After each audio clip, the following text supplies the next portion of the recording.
Do you teach your students about genre? I love to do different genre studies with students, not just topics. I think in primary grades, we get stuck on topics when we are helping students find books they want to read. We're always trying to match students with books, but when we get stuck on topics, it can be so limiting. For example, my oldest son loved firefighters and anything related to them when he was young, as many young children do. He lived and breathed it, though. But once we have pretty much read everything in the entire library system 3, 4, 5, 6 times each, what was next? Well, he knew he liked nonfiction, so that's where we started. He also knew he loved community helpers, so we narrowed it down a bit and opened up a whole new set of options for him. If I had been smart, I would have sprinkled in some of these books amid the firefighting stage, and that would have made helping him find his next great read so much easier.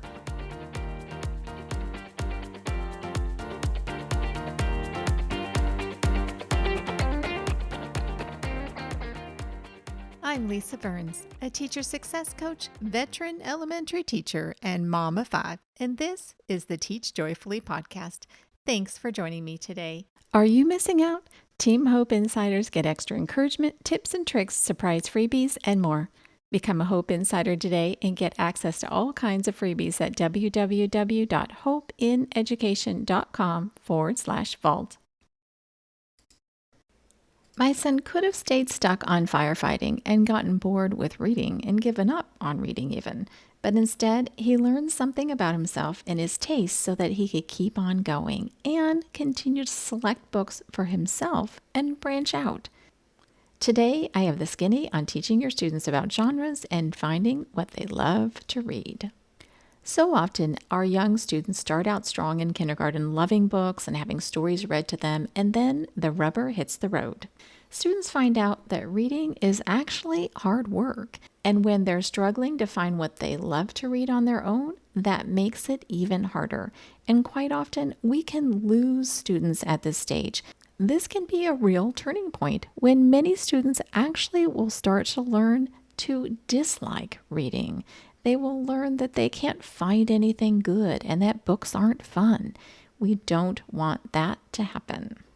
I don't know about you, but whenever I'm asking students what they like to read, or even just what they like in life, they most often give me various topics. I'm sure it's the same for you. Well, having topics we know we love is great, but having genres we know we love is even better. It expands our horizons and helps us grow both as readers and as people. It grows our vocabulary, our background knowledge, and so much more. Plus, it gives us a much wider range of books to choose from and makes reading so much more interesting. So let's begin by talking about how you and your students can begin to learn what they love to read. Yes, we'll start with topics and any details that they can give you. It's a simple way to start, and it's a jumping off point to get us started before we get into genres. Especially with young students, we don't always dive into genres right away simply because young students have so much they're trying to learn about text. They're learning to actually read, they're learning about fluency, they're learning about phonics and sight words and all kinds of bits and parts. They're learning who an author is, they're learning who an illustrator is. They have all these concepts of print that they're learning. There's lots of things they have to get under control, and we don't want to complicate that by jumping into genre too quickly. So we start with topics. As we're introducing books, we talk about the topic of the books. We can talk about the author and the illustrator, so students start to learn what authors and illustrators they like as well. There's a reason behind this, not only because we want them to understand who the authors and illustrators are and what they do, we also want our students to be able to pick out authors that they like. If they find some authors that they love, that gives them a wider range of books that they can choose from.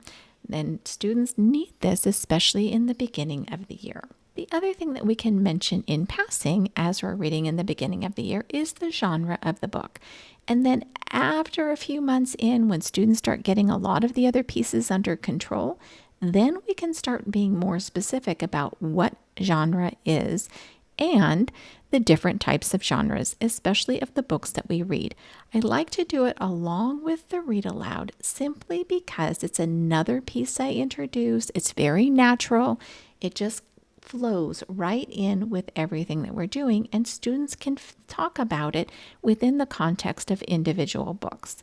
We can talk about what we liked about the book and what is typical of that genre in that book. If it's a fairy tale, how does it start? There's all kinds of characteristics of fairy tales, and we can talk about those kinds of things in relation to genre. Do we like that about this book? Do we not like that about this book? It's a very simple and easy way to begin talking about genre with young students. I know that I'm going to get some pushback about teaching genre in the primary grades for some people. It feels like one more thing to do, but it really isn't. When you're already teaching whole group with picture books, it is so easy to add this little piece in. If you forget it sometimes, it's okay, but it's nice to be able to talk about these things in the context of individual books. It's very natural, it's very simple, and students can understand it. Plus, it opens up another level of discussion about the book, and your young students are very capable of this. So we just introduce genre book by book, just like we introduce the author and the illustrator and all the other concepts of print that we talk about with the books. And then over time, you can start to go back and start comparing books of similar genres. Now that you're into the year, a few more months, and later in, even into the middle of the year, depending on what age you're teaching, you can start to pull books by genre that you've already read and talk about their similarities and their differences as you pull different kinds of genres. And you can compare different sets of books in different genres. And how are they the same? How are they different? Your students can do this. It is such an appropriate way to really start expanding that topic of genre for them. Once you've been doing this for a while, this is where it gets good.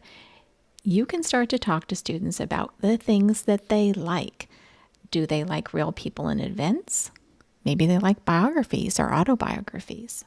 Are they enamored of a specific time period? Maybe they like historical fiction or nonfiction. Do they like happy endings? Do they like knights in castles? Maybe they're into tales and fairy tales. Do they like everyday real life stories, narrative stories, personal narratives? Those might be their thing. Do they like playing with language? Maybe they're poetry people. Do they like it when the character learns a lesson or a moral? Do your students like Strange New Worlds, video games, or Our World in the Future? Maybe they would like science fiction.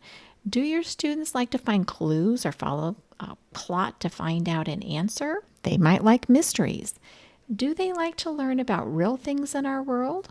Nonfiction might be their thing. Or do they like fast-paced, exciting adventures or quests? Adventure fiction might be right up their alley. Maybe they like humorous books, how-to books. There's all kinds of things that you can ask students and talk to them about so that they can learn what kinds of genres they might be interested in. A genre is just a group, so it's a group with lots of different things within that. And the beautiful thing about a genre and knowing what genres you like is it opens up to a wide variety of books within that genre. And so it can expand students' horizons. Instead of just reading fairy tales, students might expand to many more books that have happy endings.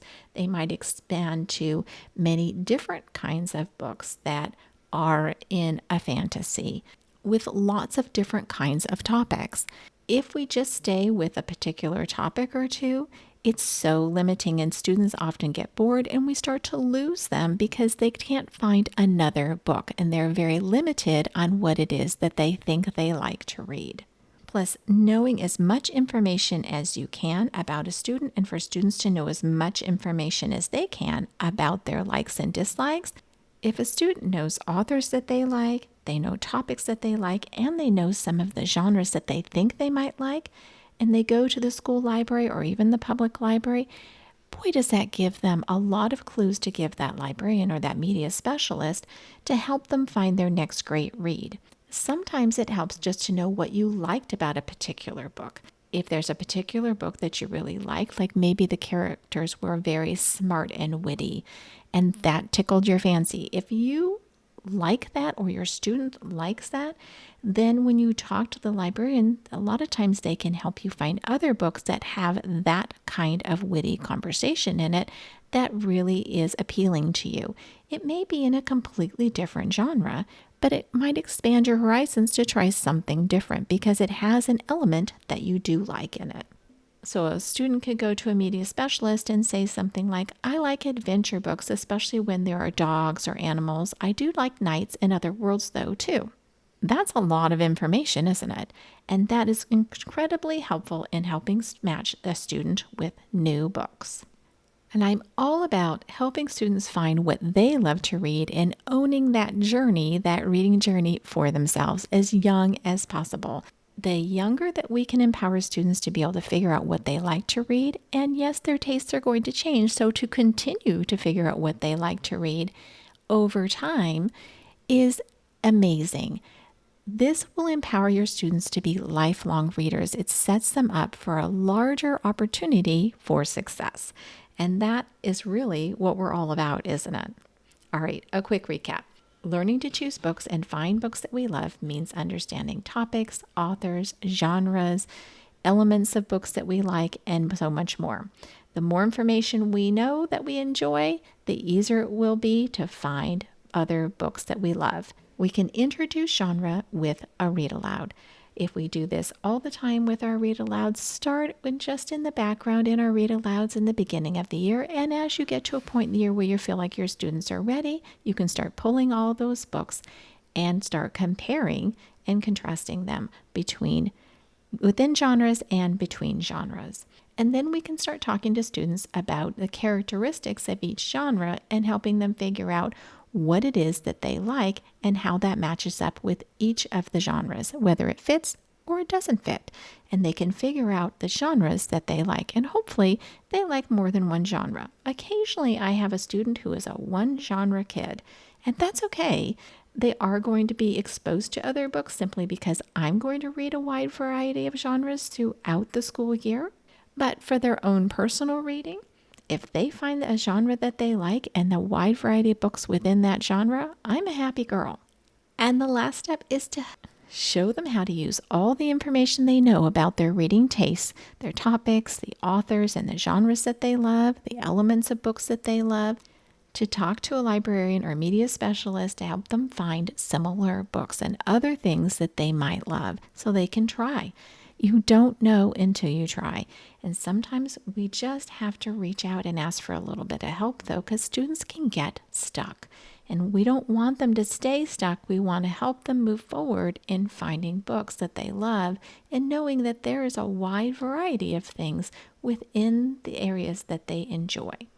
They are not stuck with one or two books. There is nothing more frustrating to me than to see a student who reads the same couple of books over and over and over again. And that's all they want to read because I know they're stuck. And I know that reading is going to be boring and they're not enjoying it because after a while they have those books memorized and they're not being challenged and they're not growing as readers. So getting students unstuck and to read something else and to try something new is important. So that's it for this episode of the Teach Joyfully podcast, my teacher friends. My sincere thanks to you, my listeners, for tuning in, and for all those of you who have taken the time to post a review, email me your thoughts, or DM me on Instagram with your feedback and topic requests. You can find the show notes and all the resources mentioned in the episode on my website at www.hopeineducation.com/podcast.